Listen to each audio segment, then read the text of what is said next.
కొత్తపాలెంలో గురువారం 110 కిలోల గంజాయిని గోపాలపట్నం టాస్క్ ఫోర్స్ పోలీసులు స్వాధీనం చేసుకున్నారు. 7గురిని అరెస్టు చేశామని డీసీపీ సత్యబాబు తెలిపారు.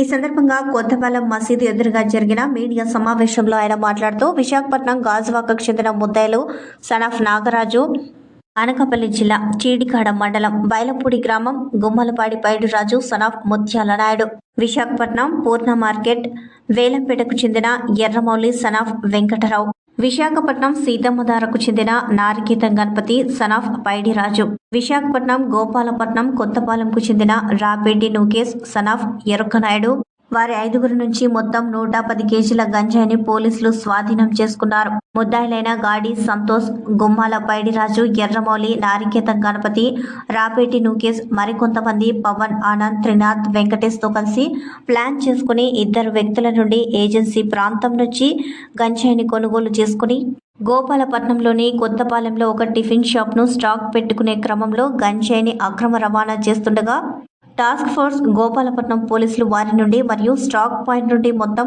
110 కేజీల గంజాయిని స్వాధీనపరుచుకున్నారు.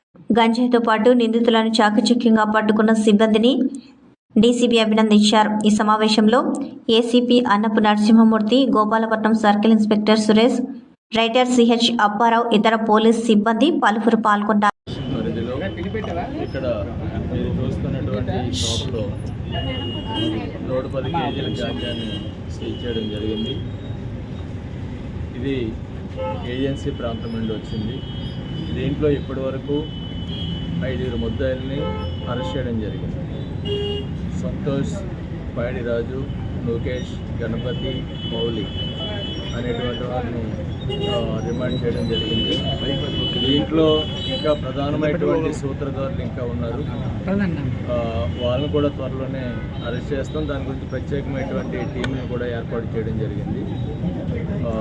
దీంట్లో పవన్, ఆనంద్, అదేవిధంగా ఈ గాంజాని ట్రాన్స్పోర్ట్ చేసినటువంటి వెహికల్ యొక్క డ్రైవరు, ఓనరు, అదేవిధంగా త్రినాథ్ అనేటువంటి ఇంకొక వ్యక్తి, వీళ్ళందరూ కూడా దీంట్లో ఇన్వాల్వ్ అయి ఉన్నారు.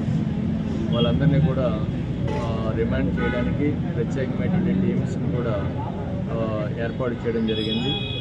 అదేవిధంగా ఈ యొక్క క్రైమ్లో ఇన్వాల్వ్ అయినటువంటి ఒక 5 వెహికల్స్ని ఇప్పటి వరకు సీజ్ చేయడం జరిగింది.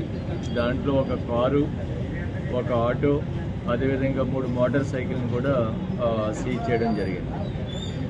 అదేవిధంగా ఎక్కడైతే దీన్ని స్టోర్ చేస్తారో ఈ యొక్క షాపు, ఈ షాపును కూడా ఎన్డీపీఎస్ యాక్ట్ కింద సీజ్ చేయడం జరిగింది.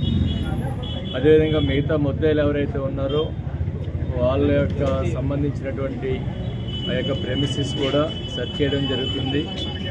అక్కడ కూడా ఏమైనా గాంజా లాంటి దొరికినట్లయితే తప్పనిసరిగా అవి కూడా సీజ్ చేయడం జరుగుతుంది.